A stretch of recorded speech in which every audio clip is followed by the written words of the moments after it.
When we hear the word stalker, we often imagine someone hiding in the shadows, obsessed with another person.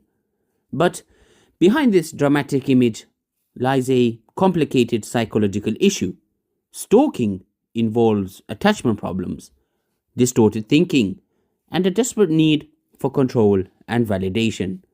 It's not just about following someone, it's about crossing boundaries, losing touch with reality, and a dangerous form of attachment. Today, we'll explore the psychology of stalkers, who they are, why they stalk, the psychological factors involved, and what their behavior reveals about the fragile aspects of the human mind. Stalkers come from all walks of life. They aren't limited by gender, age, or social class.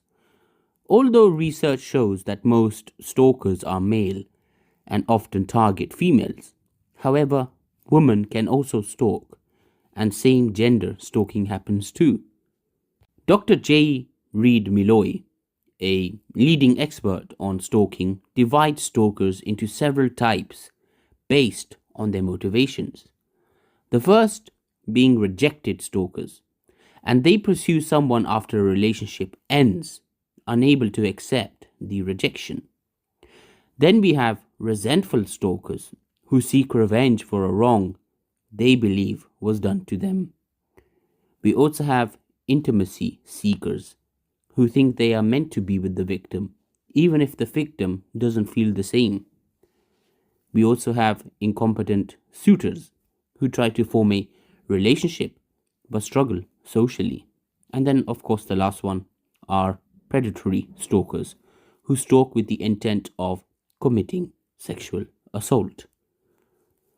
These types show that stalking isn't always about love. Sometimes it's driven by anger, entitlement, fantasy, or even sadism. But at the core of every stalker's behavior is a psychological wound, an inability to accept rejection, separation, or the other person's independence. Stalking is often an extreme form of attachment dysfunction. Many stalkers display traits of borderline, narcissistic, or antisocial personality disorders.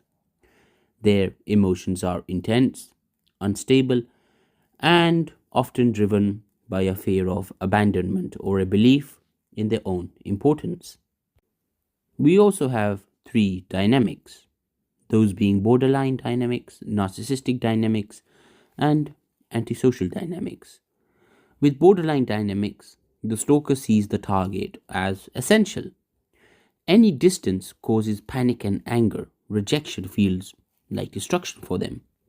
With narcissistic dynamics, the stalker's fragile self esteem is hurt when rejected, leading to obsessive attempts to win or punish the other person. And then, lastly, antisocial dynamics. Well, for some, stalking is about power and control, using the target to manipulate or harm them. Many stalkers also have distorted thinking. They often misinterpret simple interactions as signs of affections. A smile might be seen as deep love, and a casual conversation may be inflated into a special bond.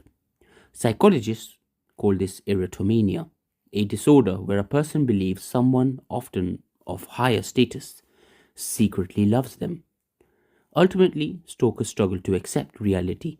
They try to make the world fit their fantasies, refusing to accept the independence and free will of their target. Fantasy plays a big role in stalking. For many stalkers, it's not about the real person, but the fantasy they have created about them. As Freud said, fantasy often fulfills our desires. The stalker creates an alternate reality where their wishes come true and treats it like it's real. This leads to a cycle where every action of the victim, even something negative like calling the police, is seen as part of the relationship. Ignoring the stalker is taken as playing hard to get, and getting angry is seen as proof the victim cares. There's no reality strong enough to break this delusion. In a way, stalking is a failure to grieve. The stalker can't let go of their fantasy and accept the loss. Instead of grieving, they act out desperately and dangerously to keep the bond alive. Many people go through rejection and heartbreak without resorting to stalking. So, why do some people stalk and others move on? Well, three main factors seem to contribute. The first being personality vulnerabilities. Traits like narcissism, borderline tendencies, poor impulse control, and past trauma can make someone more likely to stalk. Secondly, we have cognitive distortions. A person's inability to read social cues properly, combined with a strong sense of entitlement, fuels stalking. And then the last one is going to be situational factors. Stressful life events like losing a job or going through a divorce can push a vulnerable person over the edge. Early childhood experiences such as neglect or abuse may also play a role. A child who learns that love is unpredictable may grow up unable to accept healthy relationship boundaries. Psychologists like Abraham Maslow say humans have basic needs for love, belonging, esteem, and self fulfillment. I'm sorry, guys, my sister just messaged me. Right, right. Yes, I love you too. I love you too.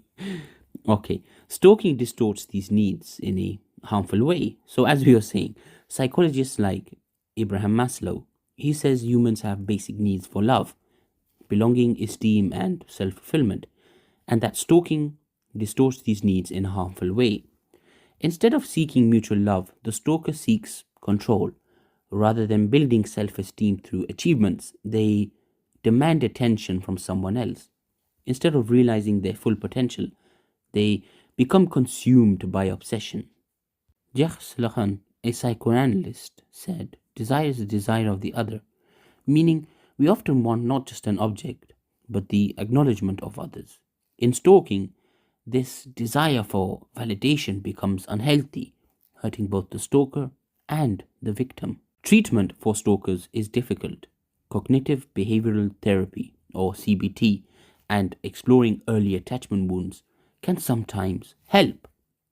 Medication may also be needed for mood swings or delusions. However, success depends on whether the stalker is willing to take responsibility, which many aren't due to deep denial. Stalking shows us the darker side of human attachment, the refusal to accept loss, the need for control, and the hunger for validation. It highlights how fragile the line between love and obsession can be. Understanding stalking is not just about protecting victims, it's about facing uncomfortable truths about human nature, our longing for connection, our fear of rejection, and the extreme lengths we may go in search of love and attention. As Carl Jung said, the brighter the light, the darker the shadow. Stalking reveals this shadow, warning us of the dangers when human needs are unmet. When we look deeper into a stalker's mind, we find something even more disturbing. Stalking isn't just about chasing someone else, it's also about losing yourself. To stalk someone is to fall apart inside. Instead of having their own strong identity, the stalker's whole sense of self depends on another person, on their actions, feelings, and existence. In this way, stalking is not about love or desire, it's about becoming nothing while clinging to someone else. The stalker becomes like a ghost, haunting not just the victim's life, but their own as well. Healthy relationships are built on two people respecting each other's independence, but a stalker can't accept this. They want the other person to be completely connected to them, as if they are one being. This refusal to respect boundaries is a kind of violence, even if no physical harm happens. Philosopher Emmanuel Levinas said that being ethical means respecting other people's deep separateness, their right to be their own person. Stalking destroys this respect. The stalker turns the victim into an object, a thing they can control to fix their own broken self. I also want to talk about the inner pain of the stalker. Not that I am defending stalking, but we need to understand that even though stalking looks aggressive, most stalkers suffer a lot inside. Their obsession isn't about happiness, it's a desperate attempt to cover up a deep emptiness.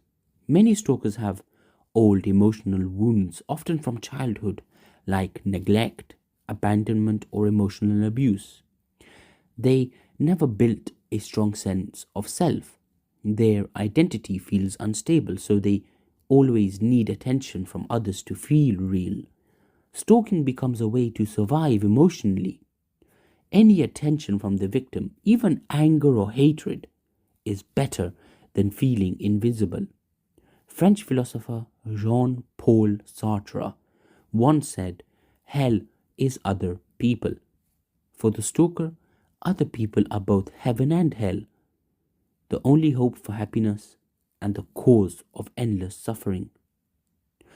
In extreme cases, stalking turns into full delusion, like in the disorder erotomania. The stalker truly believes the victim loves them back, even when it's clearly not true. Psychologists think this fantasy protects the stalker from overwhelming feelings of loneliness and worthlessness. But the price is huge. They lose touch with reality. In psychology, this is called primary process thinking, a childish way of thinking where wishing for something feels the same as making it real.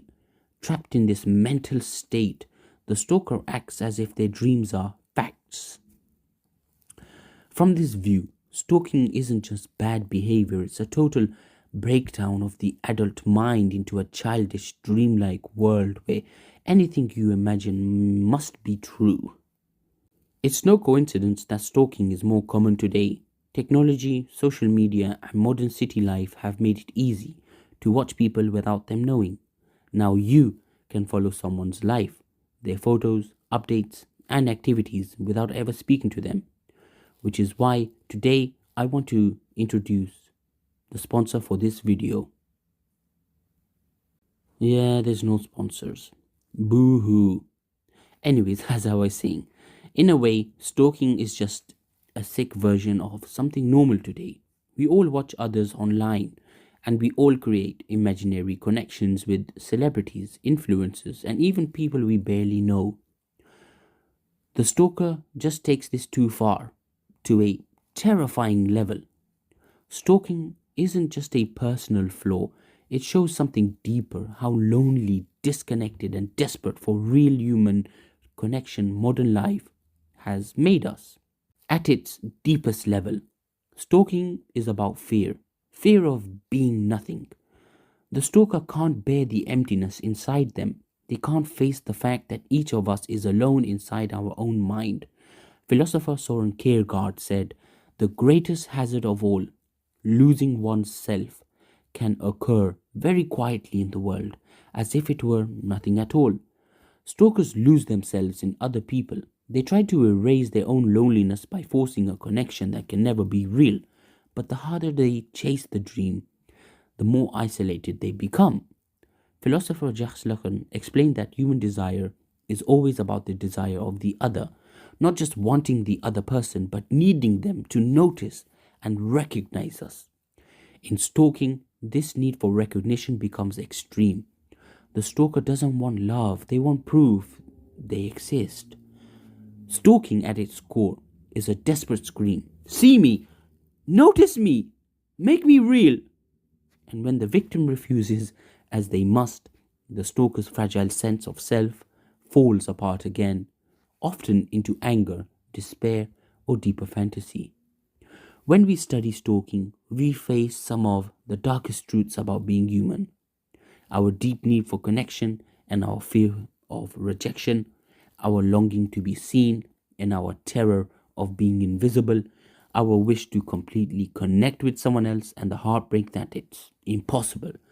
Stalking isn't just a sickness, it's a warning. It shows what happens when basic human needs for love, recognition, and meaning are not met, when fantasy replaces reality, when loneliness drives people mad, when the desire to be noticed turns into a need to control. At its most haunting, stalking holds up a mirror to all of us, asking, Where is the line between love and obsession? Between wanting someone and trying to own them? Between being seen and losing yourself? And how thin that line can be.